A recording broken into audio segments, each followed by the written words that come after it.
podcast. Sonja Ramirez, your girl, and I'm sitting next to Miguel Ramirez. What's up, everybody? How was your day? How was your week? How was your life? Going. It's my silence clap. You're silent? That's not silent. You can hear that. All that. This is more gentle. Yeah, whatever. Make sure you guys go to our website, oppositesattractpodcast.com. Like we've said before, the best thing you can do is share this with somebody else. Let them know that the podcast exists. Share the Clips channel with them. Share a clip with them. Watch them subscribe, like, comment, review, all that good stuff. Yes. It all helps us out. Yeah. And go to our website and, watch stuff. Hopefully you guys watched the last podcast when I shared my experience. Yeah, that was an interesting one. Yeah. So because last week kind of went the way it went, we are turn you down, turn you up. These are loud. You want me to turn you up? Very turn loud. Me up in my headphones. You are loud. You are like in my ear. Oh, sorry. Is that better? Yes. Okay. Thank you. I felt like you were yelling. I was getting triggered. No. Were you? He's yelling at me. No. Like a rapper. Turn my headphones up. So because things worked out the way they worked out last week, where we just kind of got into the next episode, like we said, we recorded back to back, right? So we decided, hey, maybe it's not a bad idea to just kind of stay one ahead, and it kind of gives us a little buffer time. Yeah. Well, it wasn't even that. It's just it was like I wanted to share my experience. I was in the moment. Yeah, exactly. And so we just recorded the next one. Yes. But because now we're an episode ahead, we decided, like, why don't we just keep it ahead? And we don't want to get like too far ahead, because then some of the things that we might be talking about, like P. Diddy's house getting raided for sex trafficking or allegedly or whatever, right? But because then we'll be out of touch with like what's actually happening. So maybe we can keep it a week ahead. And yeah, no, that's good, because like tomorrow's Easter, and it gives us the entire weekend to record. Not like, oh shit, we got to get it out before Sunday, right? You know, right? So yeah. So I'm wearing the dress your mom gave me. Yeah, it looks nice. Yeah. Thanks, Mom. I feel like a butterfly. Yeah.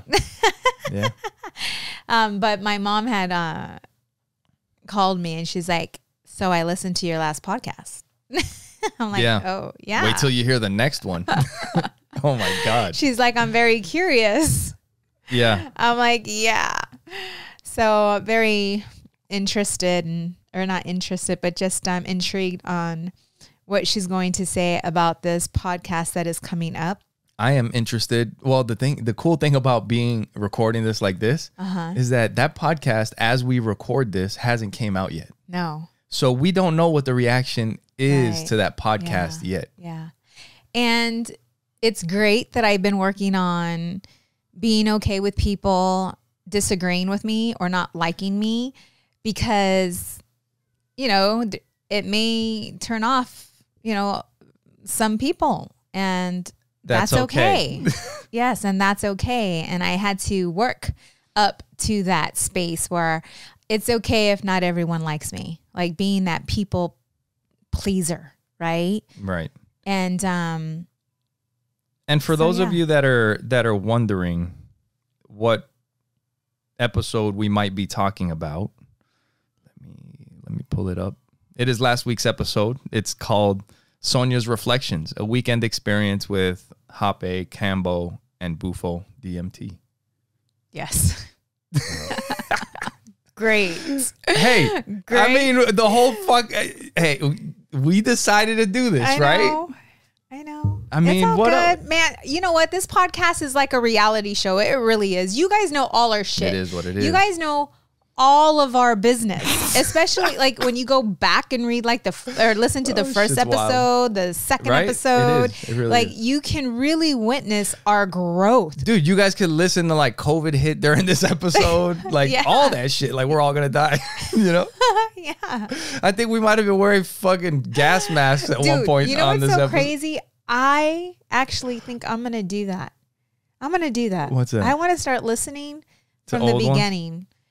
And it is pretty crazy. I want to, we should probably do that together, babe. That would be fun. That is a kind of a cool thought because we did start recording before COVID and things did change afterward. Like seeing what what those few episodes, like those few months into COVID, like that was some crazy shit. And the point where I was very religious, where we were getting into arguments. Dude, and we got a lot of really good episodes. Right? Like, yeah. And then where we are now, it'd be very, it would be fun to see how far along we've came and how things have transitioned. Yeah.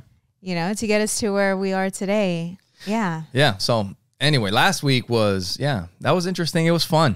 It was a fun episode. It was cool to talk about it. Yeah. So,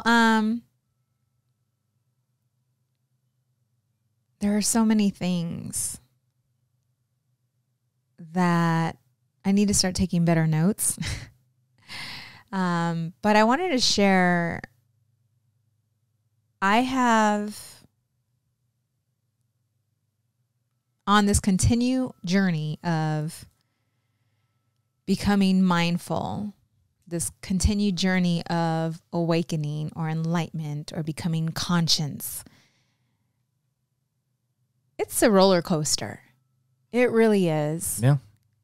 It's unraveling things. And it's a continuous journey of healing. It really is. You know,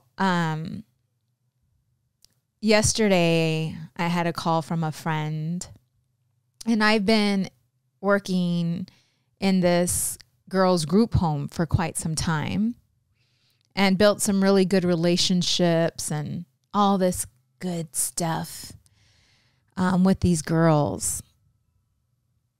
And there was another group home that I was working with right next door, and I was really attached to these girls. And then they closed the group home down, and it was sad for me. You know, like it was sad. And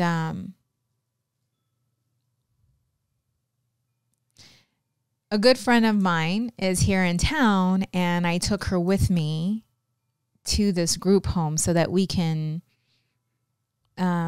be with them and have like an event with them.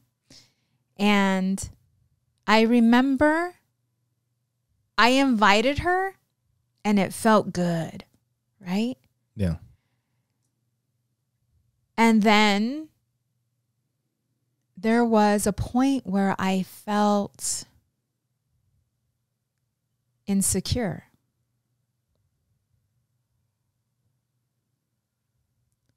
When you were and there? It wasn't insecure with me and my abilities. It was, this is mine. Like, this is my group home.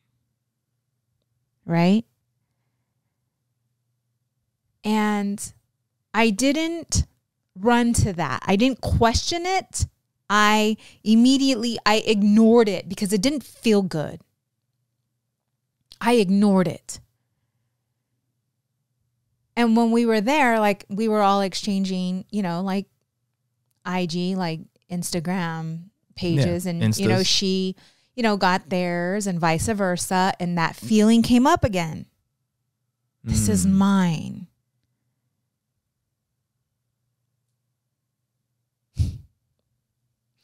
And yesterday, my friend gave me a call and she's like, oh, hey, just letting you know, I've been speaking to so-and-so and they want us to go in on Tuesday.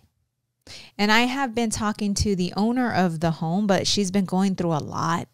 So we haven't, it's like hit and miss, right? Like she's like, I'm sorry, blah, blah, blah, blah. Right. But my friend ended up getting through to one of the girls there. So when she sent me a text and she's like, hey, are you available Tuesday? We can go in with the girls. I spoke to so-and-so. Yeah. And immediately I was like,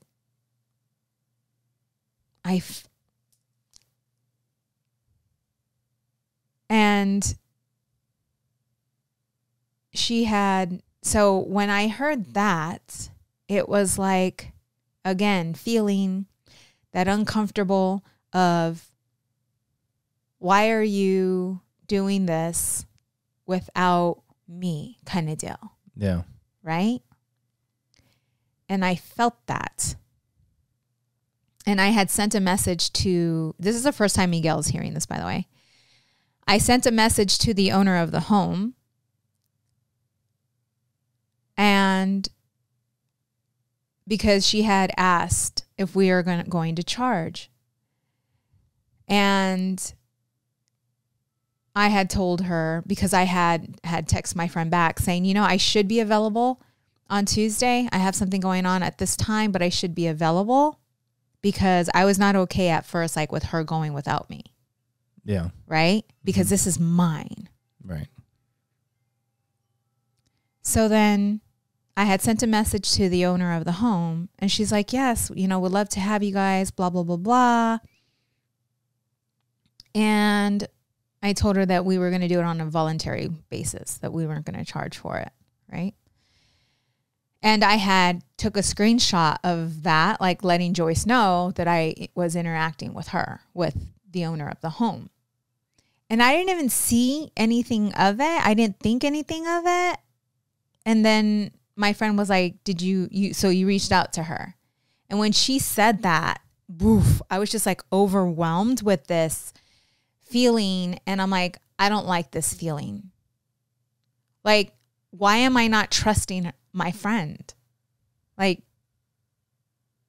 she's amazing and beautiful and loving. And why am I feeling this way towards her?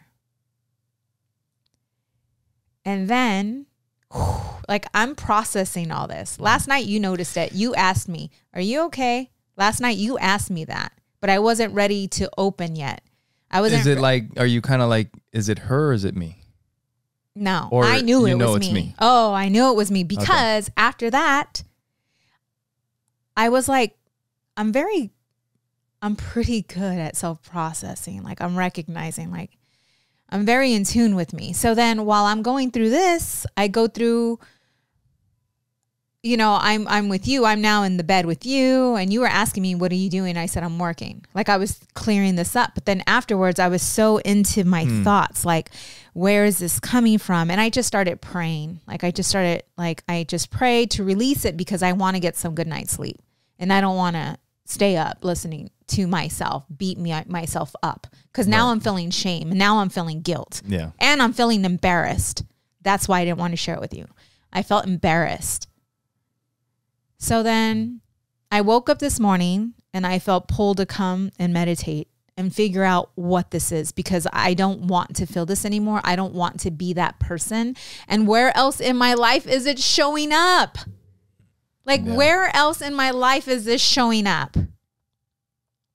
So I come in here and I'm like, I'm going to journal, because when I journal, I feel a lot of times my soul, my spirit speaks through me. The answers come, things are revealed.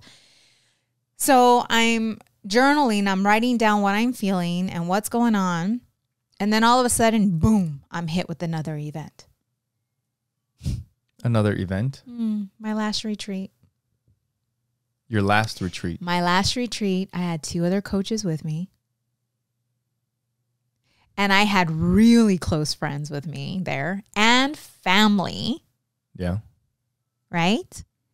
And I felt this kind of territorial over them, like this protect, even though I know like they're great, obviously I invited them to the retreat, but it was like territorial, like these are mine. These are my friends. Don't get too close kind of deal. And I remember because one of the coaches said, hey, I'm going to have an event for the girl, like for all of us, a week after or something. Like she was going to do yoga at her house. Yeah. I'll reach out to everybody. Ooh, and when she said that, I felt that. Like, no, they're mine. I'll reach out to everybody. Yeah, exactly. No, I got this. Yeah. Right? You know, there have been times where actually I think it was before you like really decided to start your second retreat. Mm-hmm. You know? And I think you'll probably remember this. But there was a time where me and you were talking about it.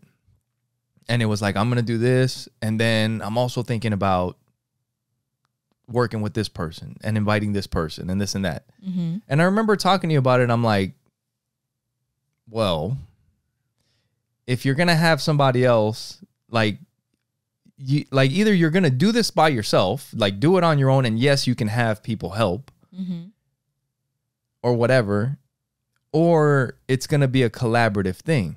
Right. But if it is a collaborative thing, then you got to be okay with where this thing goes. Right. Yeah, I remember that conversation. If not, then you just do it yourself. Right. You know, and it's one of those, like, if you feel this, you know, I don't know if it's I don't know if it's the same thing. So this is why it's different. Well, wait, hold up. Okay, so I don't mind splitting the money.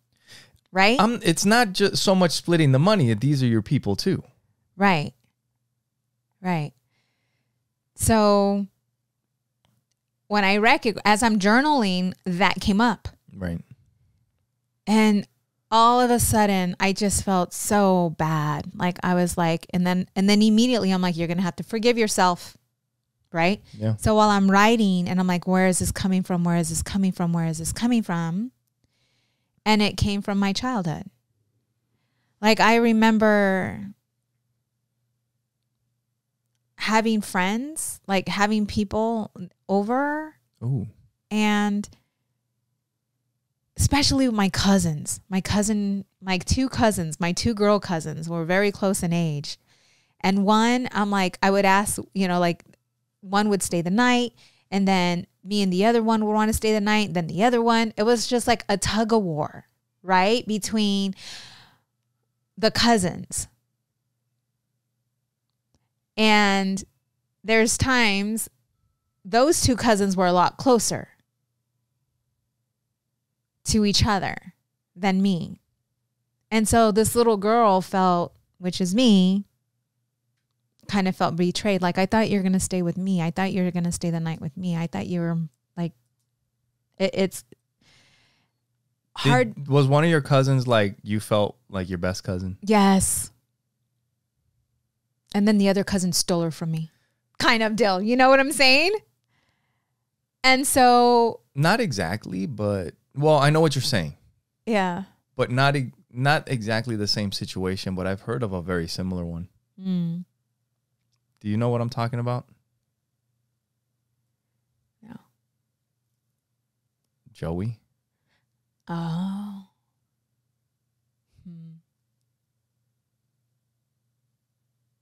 Has dealt with a very, very similar situation. Yeah.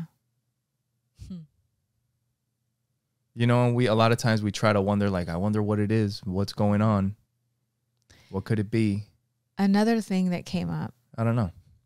No, that's something I have to help him through. Another thing that came through for me was that when I was a little girl, I always felt that my mom favored my brother. He was the only boy out of 3 girls, and he was the youngest. Yeah. And I always felt that she loved him more. Always. Like, I took myself back, and I'm like, oof. That's Hispanic women and the boys. Mijo! It was that, yeah, he was just, and I felt that way because I remember this one, and we laugh at it today as adults. We laugh together about this. But when I was a little girl, it was not funny. I remember a time where he spit on me, and I was so upset. And I told him, I'm going to go tell mom. And he said, go ahead. And he spit on himself. And he went to tell my mom that I spit on him first. It's still getting me emotional. And I felt so just upset, like just, ugh. And he would do those things. And I was very quiet. Like I was a quiet girl. Like I was, just, you know, I would play with by myself. And like you would just take it? Yeah. Until I got bigger. Right. And mom had to work so much that she wasn't around. And then, you got your revenge?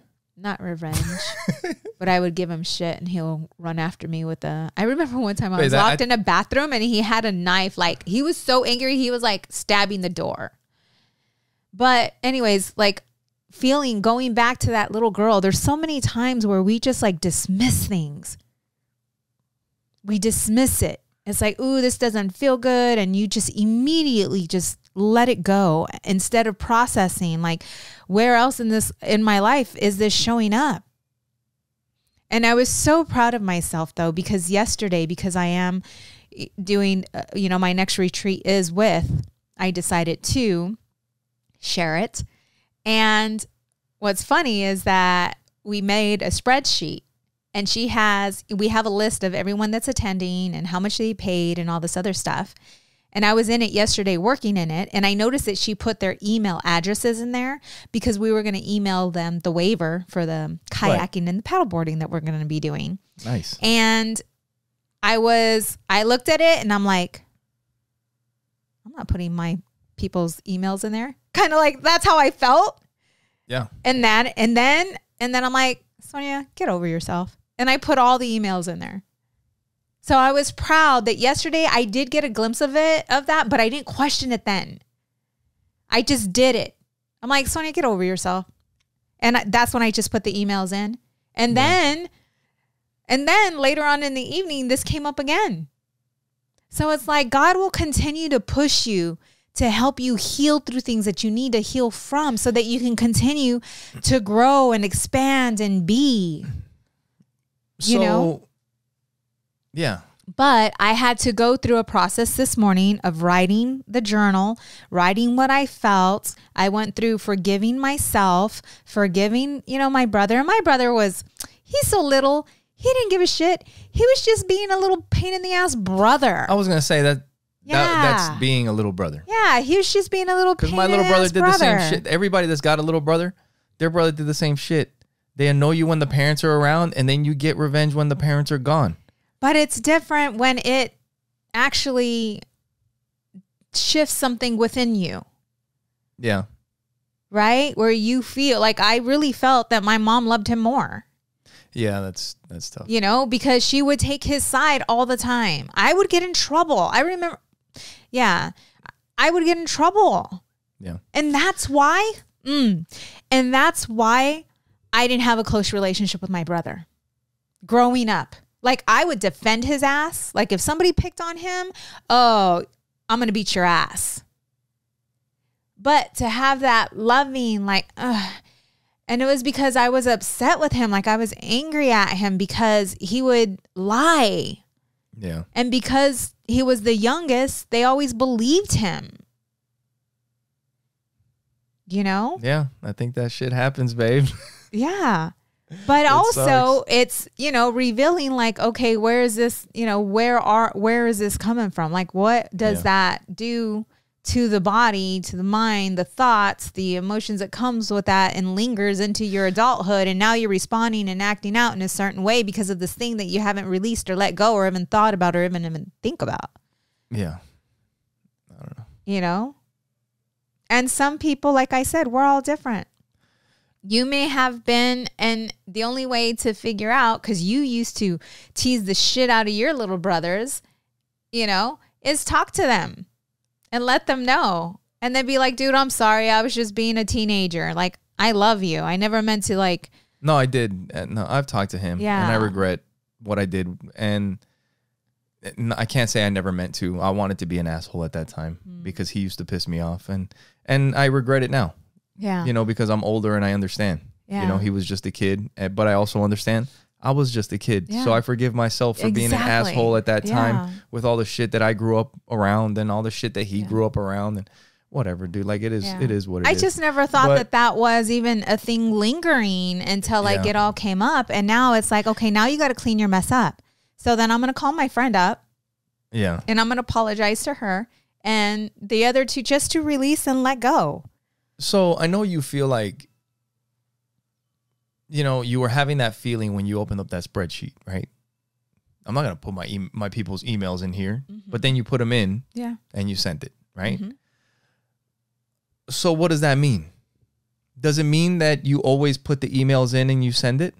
No, there's discernment. Does it mean that maybe you won't get taken advantage of, or that bad things won't happen, or that she's not going to do something that she shouldn't do? No.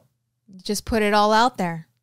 And you learn. And maybe it happens, and then maybe next time you think twice before you put everybody's emails in there, or whatever. Or maybe you do it again and you're just like, yeah, like sometimes you misjudge people.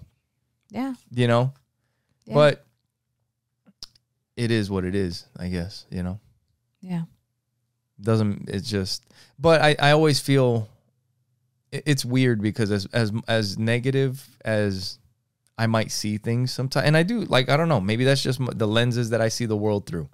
Like a lot of times I do see a lot of the, like, as a whole, it's weird because as a whole, as a majority, I don't feel like things are headed in the right direction.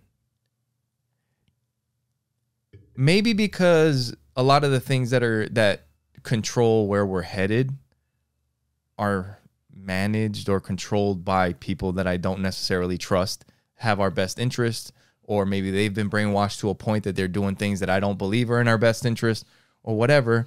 But I do believe that when it comes to the average person, the majority of people are good people. Like good people that you don't want to like just not trust them right off the bat. Like you're up to something. You know what I mean? I don't want to be like that with everybody. As negative as I am with a lot of shit. Yeah. I don't want to be like that. So like you said, you're working with somebody that you're doing a retreat with. If I meet somebody that I'm going to work with on the podcast, like it's going to be, I might have those thoughts. But like you, I'd be like, I can't start this relationship that way. Yeah. You know what I mean? Because it's not going to work. Yeah. And maybe I need to learn a lesson, Yeah. But whatever. Yeah. And this ran a little deeper, and I knew that it did. For me, it did. Yeah, for some, maybe not. But for me, it did. It's something that I had to release because of the work that I'm in and what I'm doing, right? And I've always trusted people, though. That's the thing. Like, I feel like what I mean by that, I've always gave people the benefit of the doubt, right? Yeah. Like I do. And that's a good way to be. And I've never really gotten taken advantage of, just trusting and coming from love. And I've never, and that's why when this sat with me, I'm like, this is not right. Like it. Yeah. No, I'm like, this isn't right. This isn't right. I have no reason to feel like this. Yeah. Right. And that's why I knew I had to go in and really question and figure out what this is. And because I really, like, I just let it go. This morning, actually, I feel free. I feel light. I'm so excited. And I feel really good about cleaning the mess up. Yeah. And just being honest and being and apologizing.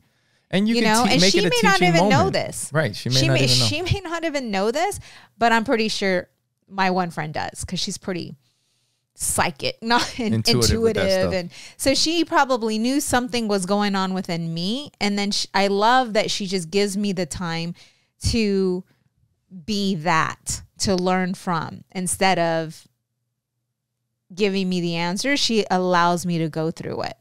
Yeah. You know? Yeah. And as a coach, that's important as well. Yeah. Yeah. Yeah. And then afterwards, I spoke with Audrey. I opened up to her completely. I asked her, would you like to come with me? I shared with her what was going on with me. And then after I shared with her what was going on with me, she started opening up and talking to me about some things that her and her friend were discussing. And she's so cute. She's so good. Like, she's just learning from us. The way we talk, the way we communicate and express, and just really, she helps, like with her friends. Like, if she's that little girl, very intelligent, very intuitive, very aware. That's awesome. Yeah. Yeah. That's cool. Well, before we go on to anything else, make sure you guys go to our website, oppositesattractpodcast.com. When you guys go to our website, you'll see all the ways that you can follow the podcast at Opposite Pod on all the different social medias, or you can search Opposites Attract Podcast Like we said earlier, the best thing you can do is just share this with somebody else. Comment, like, subscribe, leave us a review on iTunes. All that stuff really helps. If you guys want to give us a call, you can call us at 480-331-9846. You guys can send us a question if you have questions about our last episode. Or comments. Comments. Anything that we might have forgot. Yeah. Or you want to share your experience. Yeah, share one of your experiences on something that we talk about, whether you have something that you want us to talk about, a topic that we haven't talked about before, something maybe we haven't thought about. You guys can call us 480-331-9846. And if you want to support the podcast, you can click on the support the show tab. That'll take you to our Amazon link. And if anything that you purchase through that Amazon link doesn't cost you anything extra, but it helps us out. Yes, thank you. Thank you. And if you would like to support us in a different manner, you can go to buymeacoffee.com/oppositepod and buy us a virtual drink. You can also subscribe to that on a monthly basis as well. Yep. So, so this week, it's been a fun week. I've been hanging out with Joey, spending a lot of time with Joey, like spending a lot of quality time with Joey. I love it. And for those of you that have been listening to the podcast for a little while, we've talked about before, like one of the things that he's like super into is these Rubik's Cubes. You know, he learned how to solve the 3x3 Rubik's Cube, and then he got a bunch of different shapes, different sizes. I mean, he's like solved up to like a 9x9 Rubik's Cube now, and he solves them like in seconds. And it's something that he kind of taught himself how to do. And you know, we've talked about on this podcast before, like finding your kids' passions and developing them, or just like, fuck it, just to spend time with them, doing what they love, you know, instead of like always just trying to fucking, what are you doing? What are you going to do in the future? Just fucking be with them. Or getting them to do what you want them to do, or the thing that you wanted to do as a child that you know? Yeah. So this week, you know, and he's been into Rubik's Cubes for a little while now. He's 12.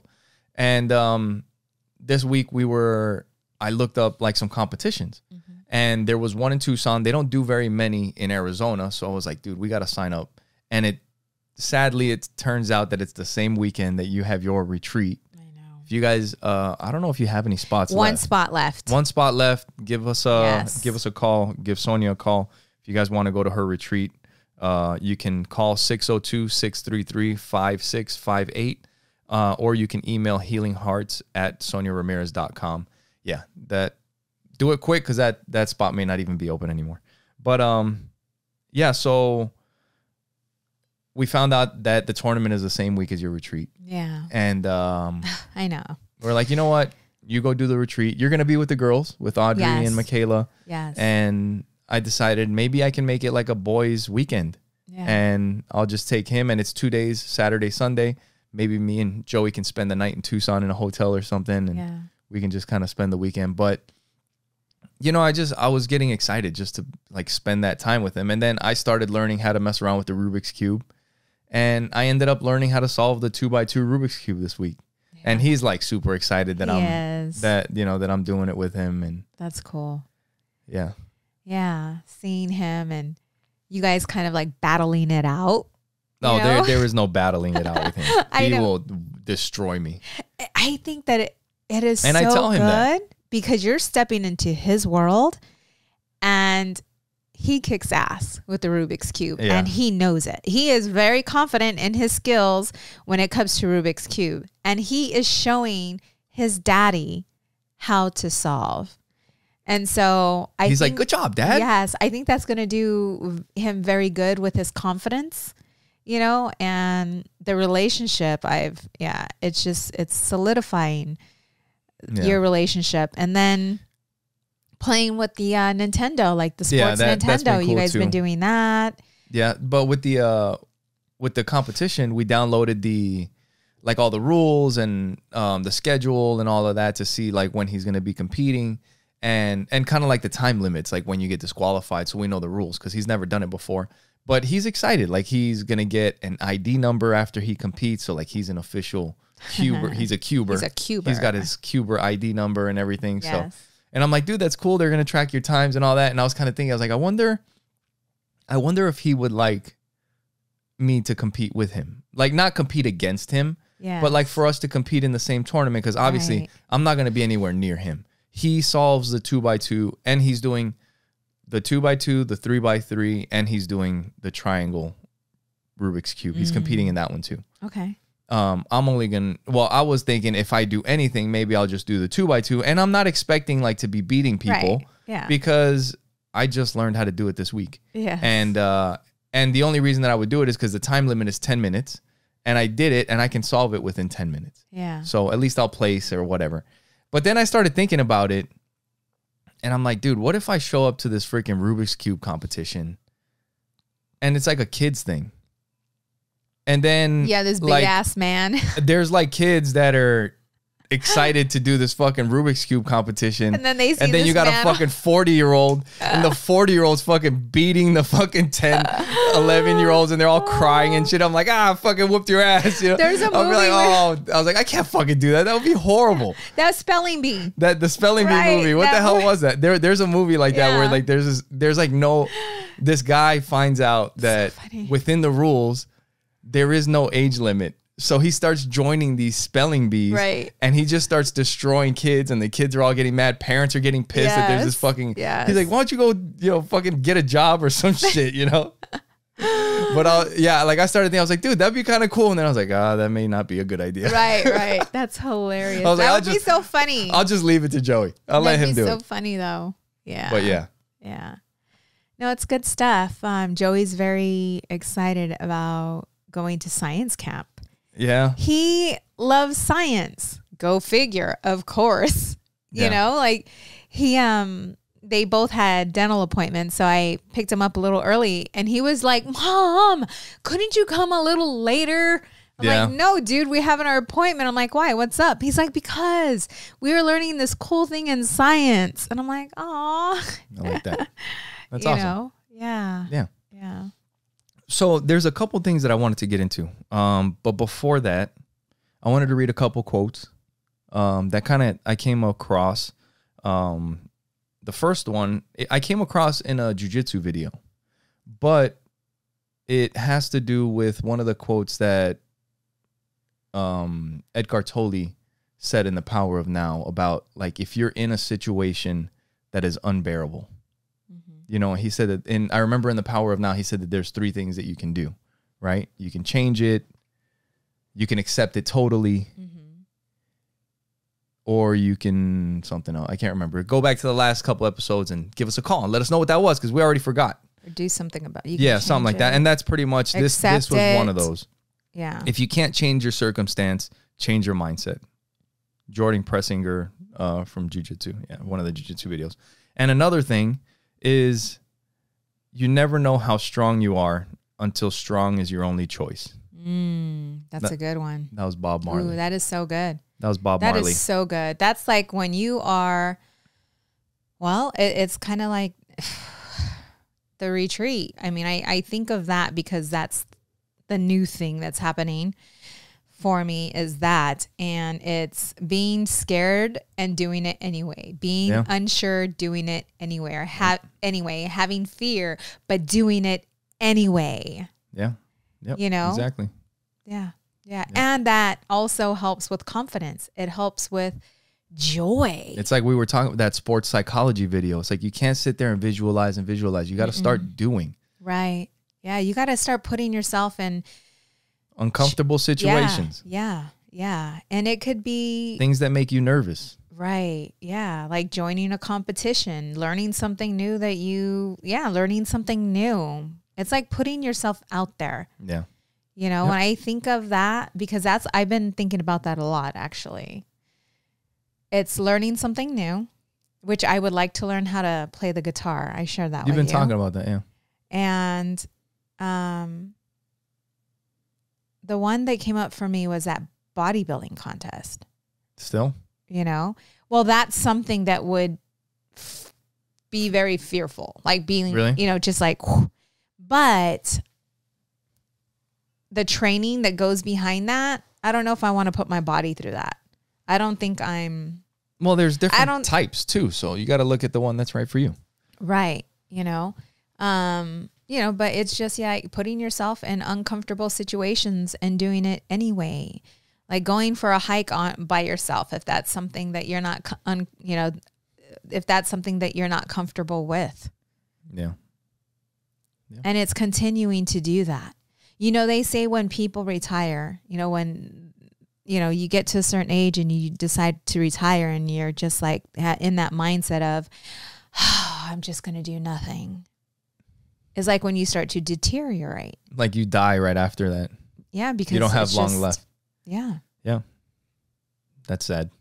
It is sad. You got to keep that it's like purpose. You got to have that purpose. Yeah. Yep.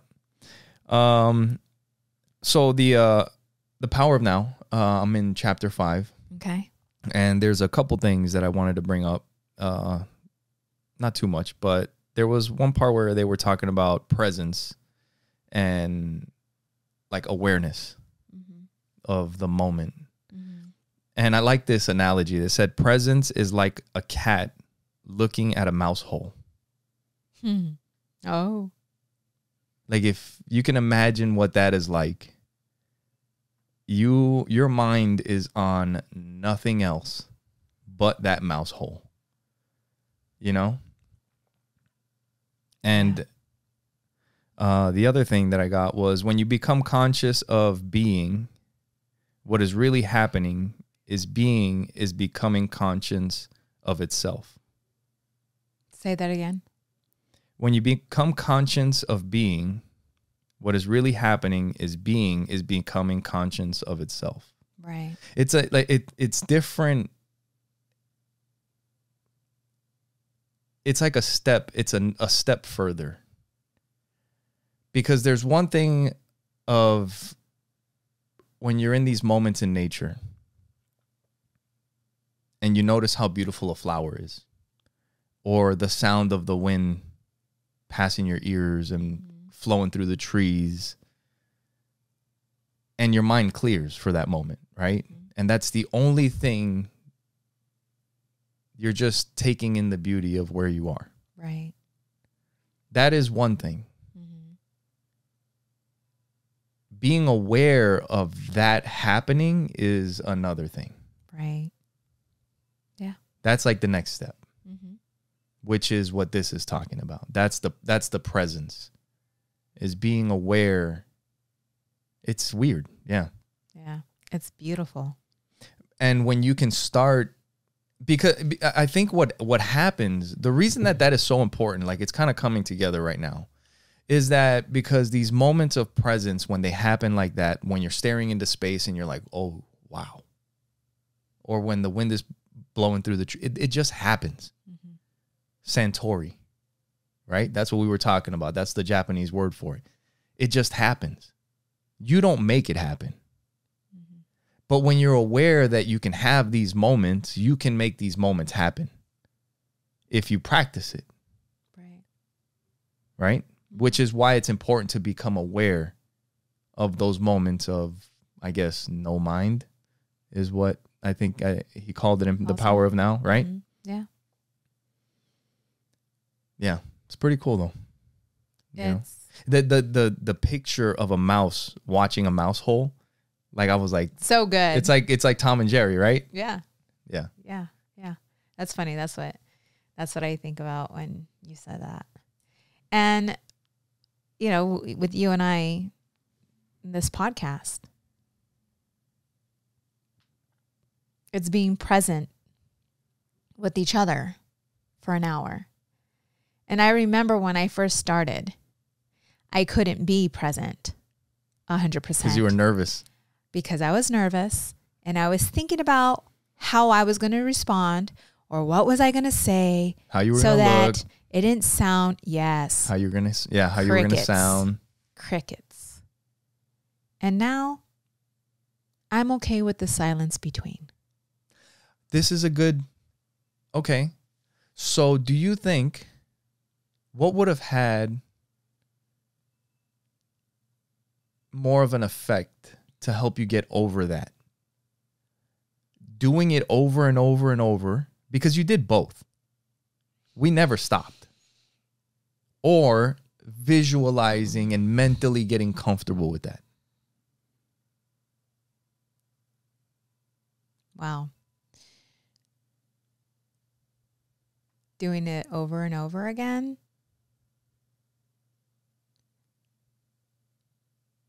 And no, you can't do that. Excuse me? Who makes the rule? You're done. No, I'm just kidding. The rules. you just said, shut me you down. Said, you said you already. No, I'm just kidding. Did you just turn me down? No, you gotta pick one. I was thinking my earpiece. I'm like, you're done. You already picked one. Dude, I thought my earpiece went out, you jerk. Instead, you put me on mute. No, it did help. But listen. Yeah. Also, it's also having that self-love, that visualization, and being like, who gives a fuck? Like, because women, we are very hard on ourselves. Yeah. On how we look, on what we say. We're always judging ourselves. But the practice of not giving a fuck helps you not give a fuck. Right? And I knew that I was going to do it either way. So, do you know what I'm saying? Like, this was going to go on. So, get over yourself. Because Miguel's going to come and annoy the fuck out of me next week when it's time to record again. Right? Get over yourself. Right? But it was too. There were, moments. A lot of moments at the beginning. We got to go back and right where I showed up, but it was getting myself in front of the video and allowing myself to speak from my heart. Because when I first started, I was speaking from my mind, right? And I was so nervous. I remember I used to say, I know, a lot, or like a lot. Or yeah. I mean, yes, that's part of the yes. But I wasn't in the moment because I was so busy thinking about what other people are gonna think and what are they going to say and how do I look on camera? How do I look? It just yeah. I have to process that. I got to think about that question. Like, is it just doing it that got you over it? We'll talk about it again next week. We'll see. Maybe you can think about it for a little bit. Yeah. So there was something that I wanted to share with you. There was a video that I wanted to watch. We've talked about this guy before. He's somebody that a lot of people think will run with Trump for vice president. His name is Vivek Ramaswamy. And dude, he's 38. He's a young guy. I think he's a billionaire. Like he wasn't born. His family didn't have money.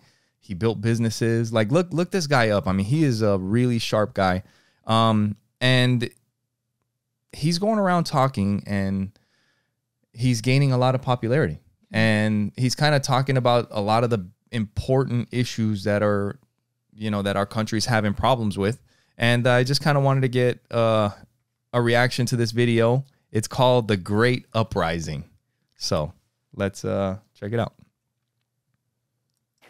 The Great Reset is a vision from the World Economic Forum in Davos that calls for dissolving the boundaries between the public sector and the private sector, dissolving the boundaries between nations, dissolving the boundary even between the online world and the offline world to work together towards the singular global common good as articulated by the likes of Klaus Schwab. What we're seeing in Western democracies around the world is a rising, an uprising. I'd call it, yes, in a good way, a populist uprising of everyday citizens who say hell no to that vision. I'm not some vague, nebulous global citizen fighting climate change somewhere. I'm a citizen of this nation, in our case, the United States of America, and I'm proud of that, and that citizenship means something. That's what I call the Great Uprising. But for the Great Uprising to actually succeed, we have to stand for something, for an alternative vision. What is that vision? It is sovereignty. That's the opposite of the Great Reset. We've been searching for what it is. What does it mean to be the opposite or in opposition to the Great Reset? It means we are sovereign at the level of the individual, the family, the nation, and God. Individual, family, nation, God, that beats race, gender, sexuality, and climate. If we have the courage to actually stand for something, for our vision of what it means to be sovereign as an individual, that I am an agent, free to achieve what I want with my own free will, not riding some fake tectonic plate of group identity. my membership in a family, the ultimate unit of governance, the best known form of governance to mankind in our country or any other one. That I'm a citizen of a nation, and that means something, that national identity is part of my identity, that the nation state grounds me, and I'm not going to apologize for my pride in it. And my belief that we are one nation under God, that God doesn't have to be some four-letter word or treated as such, but that we are part of something bigger than ourselves, that there is a God that puts us here for a purpose, and that gives us our sense of direction in this world. That's the opposite of the Great Reset. Particularly, let's talk about that topic of national identity. We've fallen into this trap of believing that there are globalists who want to make the world a better place, and then there are those of us, I call myself one of them, nationalists, who believe that it's the job of leaders to look after the interests of our own nation. And we've almost ceded the argument to the other side by saying that they're arguing for how to make the world a better place, where we're just here talking about how to make our nation better. Well, I think that's the wrong framing of the argument. It's not the fact that the people who want to make the world a better place are going to be successful at doing it. The way we make the world a better place is for leaders of each nation to make their nation the best version of itself. That's the true positive nationalist vision, is what it means to be sovereign at the level of the individual, the family, the nation, and a nation under God. That's how we ground what I see as a multinational conservative movement of everyday citizens of those nations stepping up to say, you know what, here's how we're going to help each other and help the world, is each of our nations to be the best version of ourselves. For me, that's right here in the United States. But if that's Giorgia Meloni in Italy, or Viktor Orban in Hungary, or whether it's Bukele in El Salvador, or any other leader in any other country who says that, you know what, my job is to make sure my nation and the citizens of my nation are best off, that is how you make the world a better place. And that's the alternative vision to the Great Reset. And it's up to us as conservatives, as citizens of actual nations, to step up and stand for that vision, rather than just getting worked up over what the other side puts up on offer. We have to offer that alternative vision of our own. And in Western democracies around the world, I think that starts with sovereignty. And this dude's 38. He's 38. He's 38. Yep. He's sharp. I told you. You know, and I like a lot of the things that he talks about. Yeah. You know, I definitely, one of the things that I like the most is when he talks about I think he I don't know if he calls it like the family government, but I've heard him talk about it before, where he says like the most important form of government in the world is the family government. Because the way you look at it, it's like it's a way of life. It's like the ruling of our house. It's the governance of our house. How is our house governed? That is the most important. If you have a good governance of your house, and that is happening in this neighborhood, then we have a good neighborhood. Right. If that is happening in our city, then we have a good city. Yep. Because it starts there. But at the same time, I feel like he has a lot of this nationalist pride. Yes. Where I feel when you say God and nationalist and all that, it is, I mean, don't get me wrong. I was in the military. I joined for patriotic reasons and everything. But as I've gotten older, I noticed that we're not any different than anybody else. Like I said, I believe life is random. I happen to be born in the United States, which is why it doesn't make me any different than somebody born in Mexico. Right. I didn't choose to be born here. And when we can understand, and it's like, yes, we have to play the games that we're in. And I happen to be American. Yes, I'm going to do the best I can. And I want our country to be the best that it can. But it helps us have a little empathy when we understand that life is random, that you don't all get to be born in the United States. Some people do end up being born somewhere else. And that is just the luck of the draw. Yeah. You know? He brings about a different, like when you listen to him speak, I felt hope. Yeah. That's what came up for me, is like just hope. Yes. And you know, kind of like the way the way I see this whole, what he was talking about, the whole family governance thing, right? It is very similar to what I think like the vision that he has. Because even though I may not feel, I don't know if he feels like we are better than other people. I'm not him. I don't know what goes through his head. I don't feel that way. I feel extremely fortunate and extremely lucky to have been born here. Yes. And I feel that this is our responsibility, our house, right? Number one is we take care of our house. Literally. Our kids, our marriage. And then from there, we can influence the kids that come to our house from down the street and from a little bit further away. Yeah. I don't think that's any different than what he's trying to talk about. Is like everybody that's so worried, like we're worried about what is happening with Russia and Ukraine when our house is a fucking disaster. Right. It's like, let's focus here. We all live here.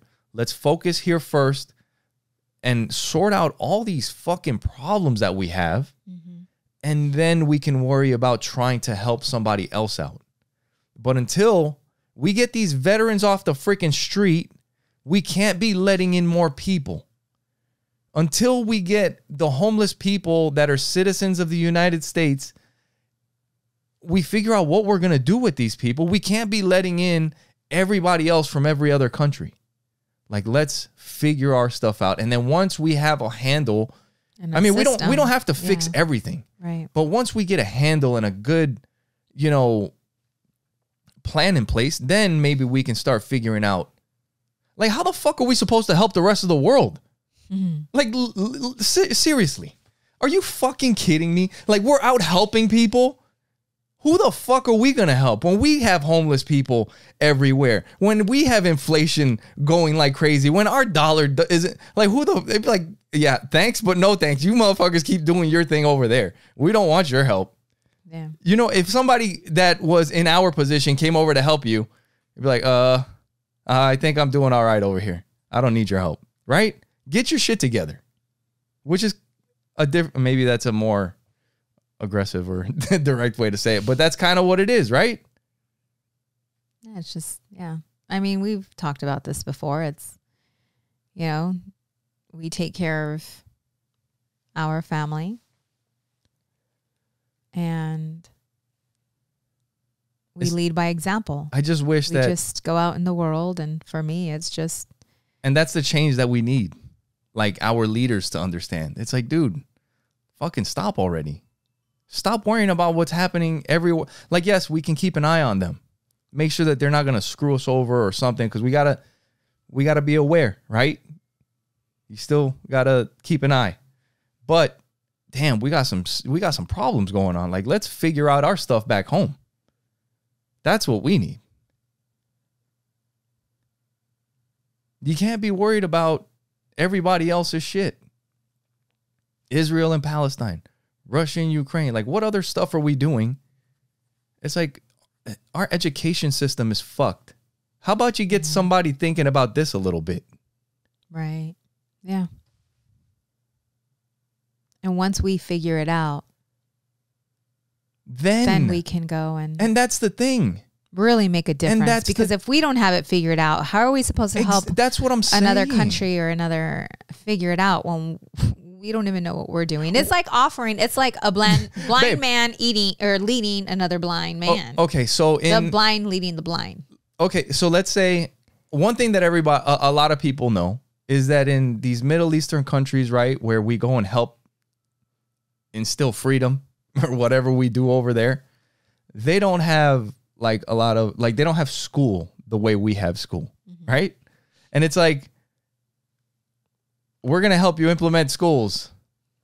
But we're like, 48 in the state. How are your schools doing over there? And it's like, well, yeah, we teach, all kinds of crazy shit in our school. It's like, all right, well, how about you figure your shit out? And then once you figure out how to do it, then share with the rest of the world how great you've built your school system. how about we figure out what country in the world has the best school systems, and we listen to what the fuck they have to say. Right. Yes. Who's got the best economy in the world? Right. What are you guys doing? Right. I mean, I don't know. Yeah, But and our doors are closed. Every one of them is closed where it's not that. You know what I'm saying? Where they're not willing to share. They're not willing to. And that's where But it has to start somewhere. And you see, and that's where when we look at the world as you're Swedish and I'm American. Yeah. You're Ethiopian and I'm Peruvian. It's like, no. We are human. We're all humans. And Right. If you want to keep this thing going a little longer, how about you share what you figured out with me so that we can all do a little bit better? Why don't we come together? You know, like that's where, and it's weird because it almost falls in line with what people say the evil people want. They want us all to be one whole freaking thing so that we can all be controlled. But it's weird because we are that. Like we are all the same. Mm-hmm. Yeah. It's fucking, I don't know. It's a complicated thing. You know what? That leads into something that we mentioned earlier, kind of like about like not getting too far ahead recording, you know, because then we're out of touch with what's happening. We mentioned it. P. Diddy and the stuff that's happening with him. I mean, I'm sure we're about a week out from this stuff. There's still, I don't know if he's been arrested yet or whatever. But there's a lot of bad shit that happens that happened with him. And what that kind of reminds me of, and maybe it reminds other people, is like that Epstein stuff, right? Right. I think a lot of people don't understand the whole picture because it sounds horrible, right? Like what's happening with P. Diddy, what happened with Epstein's Island sounds horrible, like sex trafficking and all this stuff. And people think that it's all one thing, but I think they're missing part of it, where it's all like this sexual deviant stuff, right? Like Epstein's Island, they had a bunch of pedophiles and they would send girls over there, and that's what it was. Mm-hmm. And P. Diddy would have all these crazy sex parties, and you know, it was sex trafficking, and that's what it was. But what people don't think about all the time, like something that just doesn't really come up, is there is a way to manipulate people unknowingly, innocent people, just by these things. Imagine if you're a rapper, which I was at one point, right? And you meet somebody that says, I know somebody, and I'm going to talk to them, see what they say. Maybe I can schedule a meeting with you. Oh shit. I passed along your stuff. They really like it. They want to have a meeting with you. Why don't you come over to his house? His house has cameras inside and out. There is video of me showing up to the house. There is video of me walking into the house. What I don't know is that when I showed up to the house, there was already other people in that house. There is video of them showing up to that house, which makes now me look bad, even though I had no clue what was going on. And now I can be forced to do things that I don't want to do, which maybe gets recorded too, which is more, you know what I mean? It's not, which makes it all worse. It's not just this. There is a power element to it. You know what I mean? And I think a lot of times people miss that. I believe it with both of them. It probably happened with both of them. Like, it's not just the sexual stuff. Maybe for some people that is an attraction, but maybe for some people, they had no clue that was going to even be there. So you're saying like they just showed up, they saw what happened, or showed up and then left? Well, maybe they showed up thinking, babe, if I'm a rapper and I'm thinking, like, well, that's one of the best people that I could fucking go to. Right. No. Are you kidding me? Right. If I get signed to fucking, that was Notorious B.I., like one of the greatest rappers of all time. And I can get signed to that label. Take that. You know, all that shit. Mm-hmm. Hell yeah. And then you show up and I'm like, what the fuck is going, not so fast. Before you walk out that door, we have videos of these kids coming in here, and we have video of you coming in here. who are they going to believe? The billionaire mogul or like whatever? I don't know. Yeah. You know what I mean? No, yeah. I mean, I guess that implicates him too. You wouldn't want that coming out or whatever, but it's a fucked up situation. Yeah. Like what I'm saying. So you're saying there are some that are innocent. Is that what you're saying? I'm not saying I don't know. I have no idea, but I could see how somebody that's innocent could get fucking wrapped up into some shit and then manipulated. People are very smart at figuring out how to manipulate people. You know, there was one, there's this thing on Netflix called Spy Ops that I watched. It's about like worldwide spies and operations that they go on. On one of them, they fucking, there was a British spy that ended up like infiltrating the Russian government. They invited him back, they drugged him, and they ended up trying to get a bunch of information out of him and all kinds of stuff. Like, you just don't realize what people are capable of doing. You think that this guy is this. There's a person in music, Master P. He's a famous rapper from the 90s. You guys probably remember him. Make him say, nah. That song. Anyway, but that dude, he would buy people's masters, his original records, and he would give them back to the artists so that they could own their music. Yeah. He would, I think with 50 Cent, with Snoop Dogg, with a bunch of people. And he's from like New Orleans. Like, he wasn't like from New York or LA where music was big. Like, but he always seemed to do things the right way. Yeah. And you think that maybe P. Diddy is that type of person. Right. And you give P. Diddy all your emails with all your people's information. And then he takes advantage of you. Yeah. You know, it's like you can't trust everybody, but it doesn't mean that, like, you should trust people, but it doesn't mean that these things won't happen and these people are out there. Right. Right. All I'm saying is that sometimes the shit's a little bit more complicated, right? Than you understand. Holy shit. And with that, I don't know how you're going to title this episode. I don't know either. We'll figure it out. And with that, make sure you guys go to our website, oppositesattractpodcast.com. Share it with the people that you know.